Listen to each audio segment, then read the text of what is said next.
एकादशी के व्रत कर लो, और शिव महापुराण की कथा कहती है हजारों गौ दान कर लो, और शालिग्राम भगवान को सोने के सिंहासन पर बिठाकर सोने का मुकुट पहनाकर दान कर लो। उतना पुण्य केवल एक बेलपत्री शंकर भगवान को समर्पित करने से प्राप्त हो जाता है। केवल एक बेलपत्र, शिव महापुराण की कथा कहती है एक बेलपत्र समर्पित करने से वो फल प्राप्त हो जाता है। पर बेलपत्री भी कभी कौन से वृक्ष से तोड़ना चाहिए, कैसे वृक्ष की बेलपत्र होना चाहिए। कई लोग जरा जरा सा बेलपत्री का वृक्ष होता है, उस बेलपत्री के वृक्ष की बेलपत्र तोड़ लेते हैं, उस बेलपत्री के वृक्ष की बेलपत्र तोड़कर शंकर भगवान को समर्पित कर देते हैं। ना ना, बेलपत्री का वृक्ष कैसा होना चाहिए, जिस बेलपत्री के वृक्ष की छांव हम पर पड़ रही हो, जो हमारे मस्तक से नहीं, हमारे दोनों हाथ खड़े होने के बाद हम ऊंचा करें और उस पर भी उस बेलपत्री की पत्तियां स्पर्श ना कर पाए, हमारे हाथ पर भी बेलपत्री के वृक्ष की छांव हो, ऐसे बेलपत्री के वृक्ष की पत्ती तोड़कर शिव को चढ़ाई जाती है। ये नहीं कि छोटा सा बेलपत्री का पौधा तुम्हारे घर में लगाए, गमले में लगाए, उसी की पत्ती तोड़कर भगवान को चढ़ाते जाओ, तो ये हम पुण्य नहीं कर रहे, ये हम पाप कर रहे हैं। हमारे ऊपर बेलपत्री की छांव हो और उसकी पत्तियां ली जाए, तब तोड़कर भगवान शिव को समर्पित करी जाए, तब वो पुण्य प्रदान करते हैं। जरा जरा से पौधों की पत्तियां हमको पुण्यता नहीं देगी, जरा जरा से पत्ते की पत्तियां हमको पुण्यता प्रदान नहीं करेगी। पुण्यता तब देगी जब वो वृक्ष बड़ा हो जाएगा, जब वो वृक्ष बड़ा हो जाएगा, उस वृक्ष की मूलता बढ़ जाएगी, उस वृक्ष की आनंदता बढ़ जाएगी। अब करो भजन। कई लोग यहां बैठे हैं ऐसे, ढेर सारे, एक दो नहीं, यहां पर बहुत सारे ऐसे बैठे होंगे। सावन का महीना आया, बेलपत्री तोड़ना है, पूरी की पूरी डाली तोड़ कर लिया है, डाली तोड़ के लाए, पत्तियां निकाली, डाली को उठाकर फेंक दिया और उस पत्तियों को पूरे मोहल्ले में बांट दिया। जी जी तुम भी लो, काका जी तुम भी लो, फूफा जी तुम भी लो, मामा जी तुम भी लो। अब लोगों ने कितना तारीफ करी, हमारी देवरानी का छोरा इतना बढ़िया सारे मोहल्ले में बेलपत्री दे देता है। पर वो देवरानी के छोरे से एक बार तो पूछना कि कितने नरक में पड़ेगा जो तूने सावन के महीने में पूरी डाली तोड़ी है। जरा विचार करना, शिव महापुराण में लिखा है बेलपत्री के वृक्ष पर से बेलपत्री जब तोड़ी जाती है तो पत्ती तोड़ी जाती है, उसकी डाली नहीं। एक डाली भी अगर बेलपत्री की टूट जाती है तो उसके दूसरे अर्थात दूसरी पीढ़ी, जैसे आज वो पिता बना है तो उसका बेटा, उसके घर में संतान फलीभूत नहीं हो सकती अगर डाली टूटती है। तो पत्ती तोड़ने का नियम है, डाली तोड़ने का नियम नहीं। पत्ती तोड़ने का नियम है, पत्ती तोड़ चढ़ाइए, बेलपत्र लाइए चढ़ाइए, पर डाली तोड़ने का नियम हमारे यहां वर्णित नहीं करा। डाली तोड़ने का नियम हमारे यहां नहीं बनाया गया। शिव कथा कर रही है, भगवान शंकर का संवाद कर रहा है, शिव महापुराण की कथा कर रही है, हमारा किया गया भजन, और भजन में भी श्रद्धा और विश्वास की मूलता, भरोसे की मूलता, दृढ़ता। एक बात अपने जीवन में उतारिएगा, जब विषम परिस्थिति में फंसे हुए हो और ऐसा लग रहा है कि हम बहुत बड़ी समस्या में उलझे हुए हैं और इससे निकल नहीं रहे, या बहुत बड़ा काम है हमारा हो नहीं रहा, चाहे प्रशासनिक हो चाहे अन्य कोई चीज का हो, कुछ मत करना। एकांत के शिव मंदिर में जाइए, अगर एकांत का शिव मंदिर भी नहीं मिले तो एकांत में कहीं छोटा सा मिट्टी का शिवलिंग का निर्माण करिए, पार्थिव शिवलिंग का निर्माण करिए, पर करना एकांत में, घर के बाहर किसी एकांत में शिवलिंग का निर्माण कर लो। या तो एकांतेश्वर महादेव पर चले जाओ, कोई एकांत में शिव मंदिर हो वहां, या कहीं एक पार्थिव शिवलिंग का निर्माण करो, छोटा सा, एक बेलपत्र। बहुत ध्यान से सुनना एकांतेश्वर महादेव का ये वृत्तांत। जब किसी विषम परिस्थिति में उलझे हुए हो, बहुत बड़ी समस्या सामने आकर खड़ी हो गई है, सबके हाथ जोड़ लिए, सबसे निवेदन कर लिया कि हमारा ये काम कर दो, नहीं हो रहा, सब दूर से मेहनत कर ली है, परिश्रम कर लिया है, परिश्रम तब भी जारी रखना। एक बेलपत्र, एक चावल का दाना, एक सफेद पुष्प, एक शमी का पत्ता, एक छोटी सी दुर्वा, दुर्वा जानते हो सब लोग, जो जमीन पे दूब लगी रहती है, दुर्वा, दूब दुर्वा, एक दुर्वा। और दुर्वा में बस, दुर्वा में वो जो दुर्वा होती है, कोई कोई दुर्वा एक डंडी की होती है। दुर्वा में बस इतना ध्यान रखना कि दुर्वा एक रहे और उसमें से 2 पत्तियां निकली हुई हो। देखिए ना, आप लोगों ने पहले बोलो, जम के बोलो, देखा है ना, दुर्वा एक हो और 2 पत्ती की हो, एक ही कहलाई। 2 पत्ती निकली हुई दुर्वा, एक श्वेत पुष्प, शमी का पत्ता, बेलपत्र, चावल का एक दाना।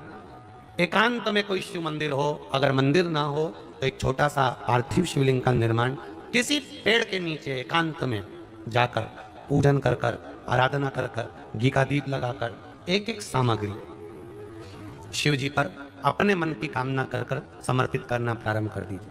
शुरुआत दुर्वा से करना। दुर्वा के बाद में श्वेत पुष्प, शमी का पत्ता, चावल का दाना और बेलपत्री सबसे आखिरी में बाबा को समर्पित कर कर, हृदय से प्रार्थना कर कर, बाबा से निवेदन कर कर, दीप अगर मंदिर में कर रहे हो तो दीप ठंडा होने का इंतजार मत करना। अगर पेड़ के नीचे एकांत में शिवलिंग का निर्माण कर कर पूजन कर रहे हो तो दीप ठंडे होने का इंतजार करना। दीप ठंडा हो जाए तब भगवान शिव को ले जाकर विसर्जन करना। जो एक बेलपत्री है बस उसको घर लेकर आना, बाकी का सब विसर्जन कर कर आना। मेरा एकांतेश्वर महादेव उस कार्य में सफलता प्रदान कर दे। एकांतेश्वर महादेव की आराधना वो द्वादशी से जुड़ी पूर्णता का सुख देने वाली होती है। हमें घटने के साथ नहीं चलना, ध्यान दीजिएगा। हमें किसके साथ चलना है? बढ़ने के साथ, क्योंकि हमको आगे बढ़ना है कि पीछे आना है। वैष्णव आगे बढ़ता है, वैष्णव का धर्म है कि अग्रण्य भाव में चले, इसलिए वैष्णवों की जो एकादशी होती है वो आगे की ओर जाती है, अग्रण्य भाव में बढ़ने वाली, द्वादशी की ओर प्रवेश करने वाली, अर्थात हमारे कदम उन्नति की ओर बढ़े, हमारे कदम आगे वैभव की ओर बढ़े, संपदा की ओर बढ़े और भगवान के चरणारविंद की ओर बढ़े, ना कि पीछे की ओर हटे। हम 10वीं के साथ मिली हुई एकादशी न करें, हम द्वादशी के साथ मिली हुई एकादशी। द्वादशी के दिन चावल क्यों खाओ? क्योंकि द्वादशी के दिन जब हम चावल का पहला गासा खाएंगे, चावल का गासा जैसे ही हमारे मुंह में जाएगा तो जितने जीव उस चावल में रहेंगे उसको हमारी एक दिन पहले की एकादशी का पुण्य मिल जाएगा और वो जीवों का फिर जन्म नहीं होता, वो मोक्ष पा जाते हैं। उनकी फिर कोई जन्म 84 लाख योनियों में उनका कोई जन्म का क्रम नहीं रहेगा। द्वादशी के दिन चावल क्यों खाओ? शरीर में कैसा भी रोग भरा खाओ, डॉक्टर की दवाइयां लो, जांच कराओ, डॉक्टर को दिखाओ, रिपोर्ट लाओ, पर साथ में 7 स्थान बताए हैं जहां पर शमी पत्र को अगर चढ़ाते रहे तो वो रोग कितना भी बड़ा हो। शिवलिंग के आप लोग देखेंगे, दर्शन करेंगे। ये मानकर चलिए ये जलाधारी है, ये जहां से जल बहता है वो स्थान है। ये शिवलिंग है, समझ में आ रहा है सबको? ये शिवलिंग, ये जलाधारी, ये जल बहता है वो स्थान। बीच में अशोक सुंदरी का स्थान, गणेश जी, कार्तिकेय जी का स्थान, माँ जगत जननी का हस्तकमल, शिवलिंग, ऊपर जलाधारी में जया, विषहरा, शामली बारी, दौतली। 7 स्थान बताए। पहला स्थान अशोक सुंदरी का स्थान, द्वितीय स्थान भगवान श्री गणेश जी महाराज का स्थान, जहां गणेश जी का स्थान है सीधे भाग में उस। तृतीय स्थान मां पार्वती जी का हस्तकमल। चतुर्थ स्थान भगवान शंकर का शिवलिंग। चौथा स्थान। 5वां स्थान नंदी का उठा हुआ चरण, जो नंदी का पांव उठा हुआ रहता है एक आगे वाला, 5वां स्थान। और 2 शमी पत्र भगवान शंकर के सम्मुख में से अपनी कामना कर कर 3 बार पंचाक्षर मंत्र का या श्री शिवाय नमस्तुभ्यम का स्मरण कर कर वो शमी पत्र भगवान शंकर के शिवलिंग पर फिर समर्पित कर दिया जाए। अगर ये 7 शमी पत्र समर्पित कर कर 1 बेलपत्र शिव जी को समर्पित करा जाता है तो धीरे धीरे कैसा भी बड़े से बड़ा रोग हो वो धीरे धीरे कटना प्रारंभ हो जाता है। भरा जा रहा है और वो सिंदूर नाक पर गिरता है, वो सिंदूर नासिका पर गिर गया तो कहते हैं कि कोई काल आने वाला था पति के ऊपर, वो काल टल गया और नाक पर सिंदूर आया तो नारी का सौभाग्य और अखंड हो गया। ये शास्त्र कहता है। और सिंदूर भरते समय वही सिंदूर अगर भूमि पर गिर गया तो अब देखिए जरा, देवी भागवत को उठाकर पढ़िएगा। वो सिंदूर जो मांग में भरा जा रहा है और नाक पर गिर गया तो शुभ होगा, पति की उम्र बढ़ाएगा, घर में बच्चों का विवाह होने वाला होगा, कोई अच्छी सूचना आने वाली होगी, मांग में भरने वाला सिंदूर नाक पर आकर गिरता है तो कोई सूचना अच्छी मिलने वाली होती है, कोई बंधन कटने वाला होता है, कुछ अच्छा हमारे परिवार में होने वाला होता है, पति की उम्र बढ़ने वाली होती है, कोई रोग आने वाला था वो कट रहा होता है। और वही सिंदूर अगर भूमि पर मांग में भरते समय गिर जाता है तो समझ लो कि कुछ ना कुछ ऐसा काम होने वाला है कि मेरी आंख में आंसू आएंगे। वो निश्चित है, वो निश्चित है। चाहे वो किसी प्रॉपर्टी के चक्कर में हो, परिवार के चक्कर में हो, नातों के चक्कर में हो, पुत्रों के चक्कर में हो, बेटियों के चक्कर में हो, पति के चक्कर में हो, रिश्तेदारों के चक्कर में हो, कुटुंब मायका ससुराल के चक्कर में हो, पर निश्चित है कि नेत्र में जल जरूर आएगा। ये निश्चित था, क्योंकि भूमि पर वो सिंदूर अगर नाक पर गिरा है तो शुभ है, पर वही सिंदूर अगर भूमि पर गिरा है तो वो अशुभ है, अशुभ है।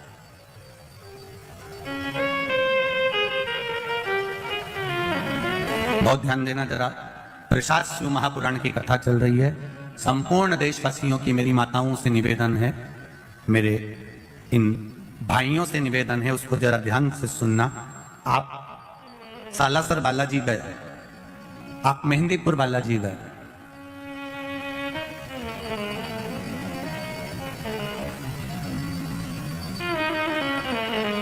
आप पावागढ़ की माता पर गए, आप किसी देवी मंदिर में दर्शन करने के लिए गए,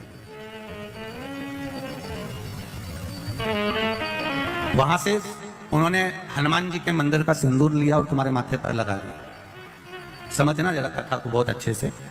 उन्होंने हनुमान जी का सिंदूर लिया, तुम्हारे मस्तक पर लगा दिया।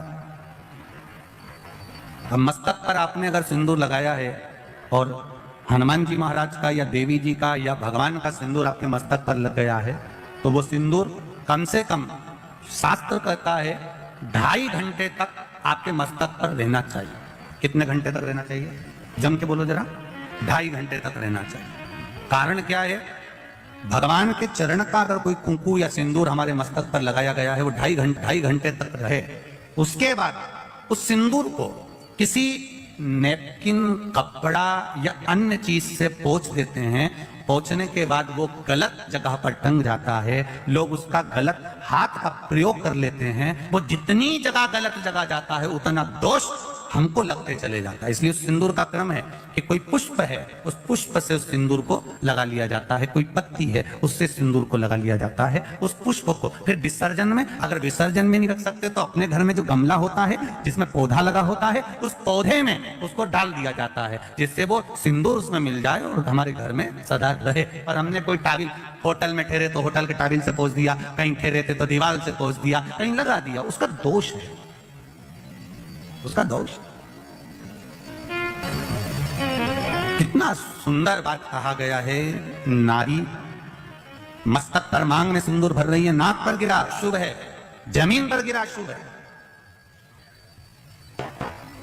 जमीन पर गिरा वो शुभ है, पर मांग का सिंदूर नाक पर आया। इसलिए आज भी बिहार में जो लोग, राजस्थान में, बिहार में, मारवाड़ में, इधर उधर अगर आप लोग जाते होंगे तो जब कई बार आपने देखा होगा, आप जाइए जरा कहीं योग लगे तो दादी रानी सती के मंदिर पर जाइए, या आप कहीं झुंझुन जाइए, कहीं आप बिहार साइड, उत्तर प्रदेश साइड में जाएंगे तो माताएं जब मांग भरती है, जब वो छठ की पूजन करती है, कोई बड़ी पूजन करती है तो सिंदूर थोड़ा सा नाक पर लगाकर सिर तक लेकर जाती है। चाहे बंगाल साइड में चले जाओ, चाहे आप यूपी में, चाहे बिहार में चले जाओ, नासिका पर सिंदूर का भाव हो जाए, जमीन पर नहीं।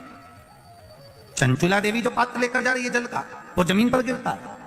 चंचुला देवी दूसरा पात्र उठाती है, फिर भगवान के मंदिर में पूजन करने जाती है। आपने उठा लिया, बाल्टी में से पानी भरा। कई लोग शंकर जी के मंदिर में पानी भराने की जल्दीबाजी होती है तो बाल्टी में से पानी उठाया, पानी भरा, इतने में डालने जा रहे थे और बाल्टी में वो लोटा जो है, वो जल का पात्र जो है, कई बार हाथ से फिसल कर बाल्टी में गिर जाता है। मतलब समझो उसके पीछे कोई कारण हो सकता है।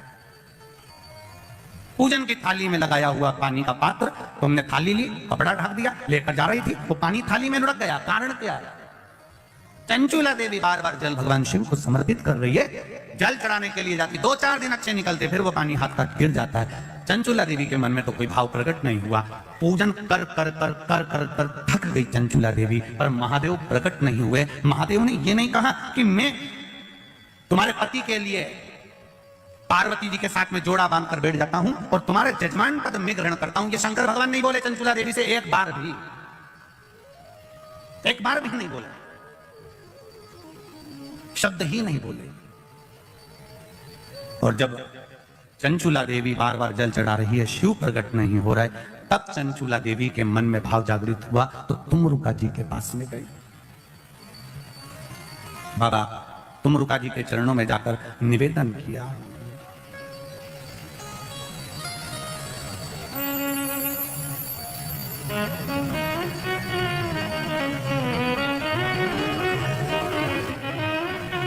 चंचुला देवी तुमरुका जी के पास में पहुंच गई। अब तुमरुका जी ने पूछा, चंचुला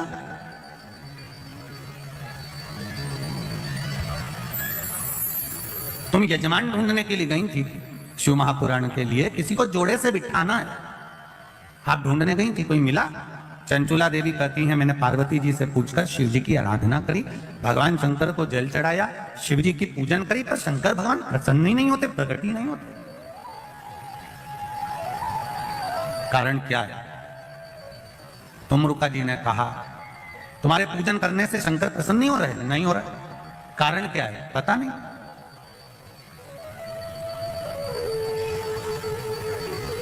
तुमरुका जी ने देवऋषि नारद को बुलाया। नारद जी आए। श्रीमन नारायण, श्रीमन नारायण।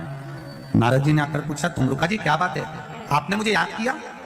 बोलो क्या बात है? ये चंचुला देवी शंकर जी की आराधना कर रही है, जल चढ़ा रही है, सब कुछ कर रही है, इसके बाद भी शिव पार्वती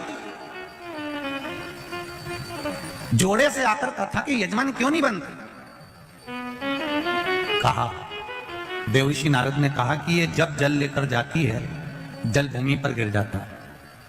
किसी अतिथि को भोजन कराते समय हाथ से गिलास, ट्रे से गिलास नीचे गिर जाता है, या पूजन करते समय कलश जमीन पर लुढ़क जाता है, या भगवान को जल चढ़ाते समय पानी का कलश जमीन पर गिर जाता है, देवऋषि नारद पुराण में कहते हैं उसका एक कारण होता है कि जो पूजन कर रहा है, जो भोजन करा रहा है, या जो जल देने जा रहा है, उसके पूर्वज जरूर प्यासे हैं और उनको अन्न का भाग नहीं मिल रहा, इसलिए वो जल बार बार भूमि पर गिर रहा। आपके साथ में भी अगर ऐसा होता हो, आप मंदिर में जा रहे हो और पानी लुढ़क गया, कलश छूट गया, गिलास किसी को पानी का दे रहे थे, छूट गया, समझना हमारे पूर्वज, हमारे पितर, हमारे कुलदेव, हमारी कुलदेवी, हमारा स्मरण, कोई प्यासा है, कोई भूखा है, वो हमसे कुछ मांग रहा है, इसीलिए हम उसको तो प्रसन्न नहीं कर पा रहे और दूसरे को प्रसन्न करने में लगे।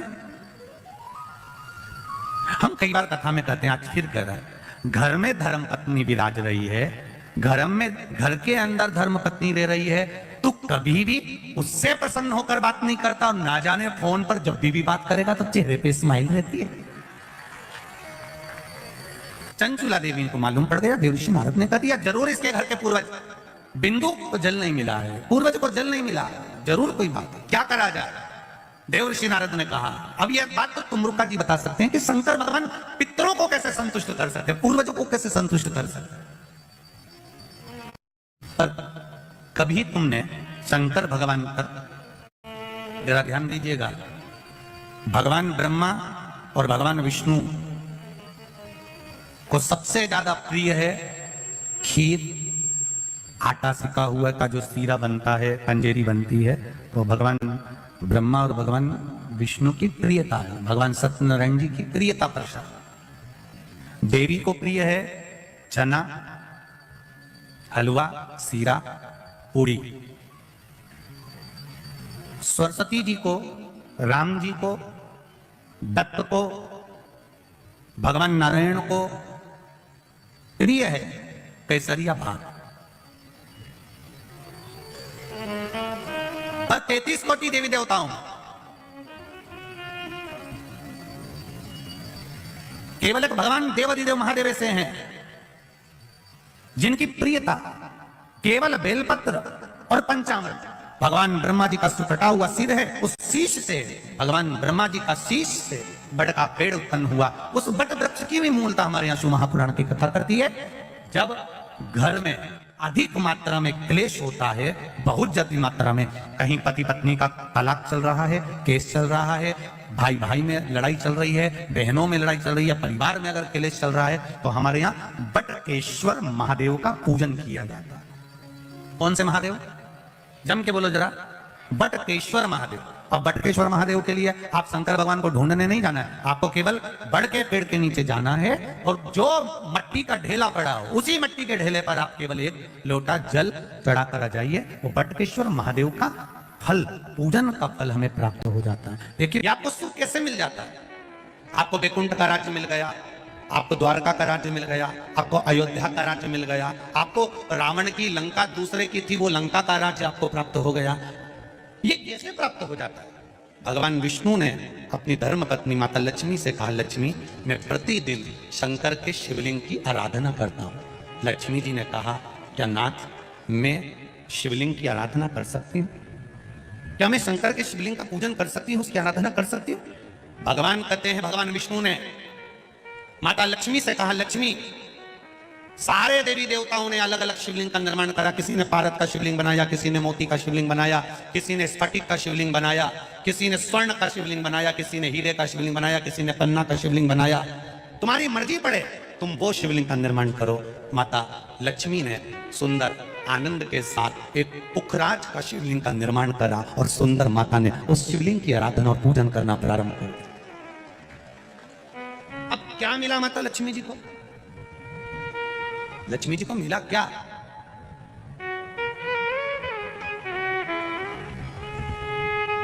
क्या प्राप्त हुआ माता लक्ष्मी जी?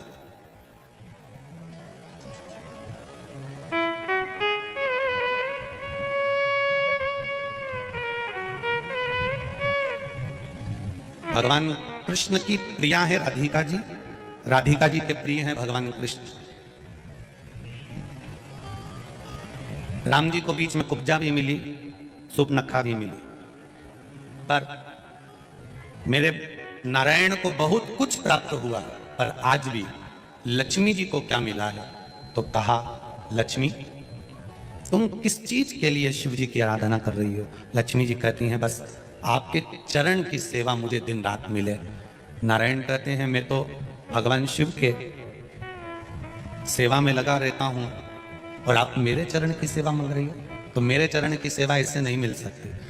कोई देगा तो वो देवाधिदेव महादेव ही दे सकते हैं। घोर तप माता लक्ष्मी ने करना प्रारंभ करा। शिवलिंग का स्नान कराती, शंकर भगवान का अभिषेक करती, शंकर भगवान की पूजन करती, शिव जी का सुंदर आनंद से श्रृंगार करती। मेरे देवाधिदेव महादेव, मेरे कालाधिपति महाकाल राजा, मेरे विश्वनाथ भगवान स्वयं उस शिवलिंग में से प्रकट होकर बोले, लक्ष्मी तुम्हें क्या चाहिए? लक्ष्मी जी कहती हैं, प्रभु आपने मेरा विवाह नारायण के साथ तो कर दिया, पर नारायण दिन रात आपकी सेवा में लगे रहते हैं, तो उनके चरण मुझे नहीं मिल पाते। शंकर भगवान ने कहा, मैं वचन देता हूं लक्ष्मी, तू नारायण के चरणों में सदा विराजमान मिलेगी।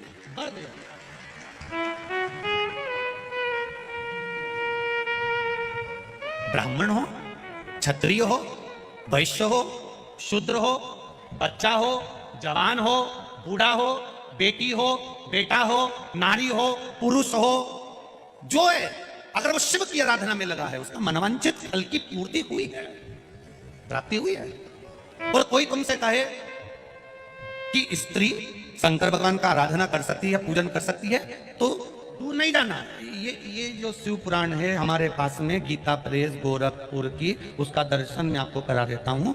ये शिव पुराण गीता प्रेस गोरखपुर की है, तुम भी बाजार से लेकर आना। इसका 73 नंबर का पेज निकाल कर पढ़ना विद्वेश्वर संहिता में से। उसमें लिखा हुआ है, जो नारी शंकर भगवान का स्नान कराती है, श्रृंगार करती है, पूजन करती है, वो संसार सागर से मुक्त होकर माँ पार्वती की परम सखी बनकर विराजमान होती है।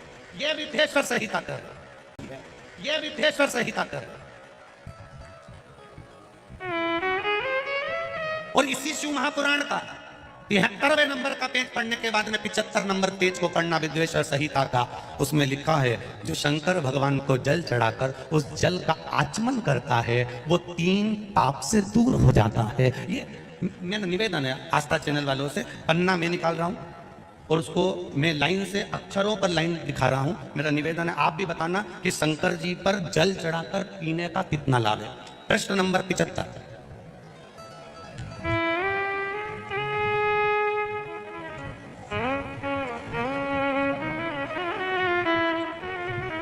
आस्था चैनल से निवेदन है, और आप सभी एलसीडी पर ध्यान देंगे और अपने अपने मोबाइल पर भी, जितने लोग टीवी पर कथा सुन रहे हैं वो मोबाइल पर सुनने वाले वो, जो लोग कहते हैं शिव जी पर जल चढ़ा हुआ नहीं पीना चाहिए, उसके लिए मेरे वेद व्यास जी लिख रहे हैं पेज नंबर 75 विद्येश्वर संहिता, ध्यान रखिएगा। जो मनुष्य, उंगली पर ध्यान देंगे जो टीवी पर चल रही है, जो मनुष्य शिवलिंग को विधि पूर्वक स्नान कराकर उस स्नान के जल का 3 बार आचमन करता है, उसके कायिक, वाचिक और मानसिक तीनों प्रकार के पाप शीघ्र नष्ट हो जाते हैं। ये शिव पुराण। अब शंकर भगवान के शिवलिंग पर चढ़ा हुआ नैवेद्य, शंकर भगवान के शिवलिंग पर चढ़ा हुआ प्रसाद खा सकते हैं कि नहीं खा सकते? कोई कहता है महाराज जी स्वान की योनि हो जाएगी, कुत्ता बन जाओगे, कोई कहेगा ये बन जाओगे, कोई कहेगा वो बन जाओगे। अब उसको पढ़िए, पेज नंबर 75 शिव महापुराण विद्येश्वर संहिता, मेरी उंगली चल रही वहां पर ध्यान देना। भगवान शिव का नैवेद्य अग्रह है। इस भगवान भावना को मन से निकाल दें कि शिव जी का चढ़ा हुआ प्रसाद नहीं खाया जाता, ये भावना मन से निकालें। शिव के नैवेद्य को देख लेने मात्र से भी सारे पाप दूर हो जाते हैं, खाने की तो बात ही दूसरी है।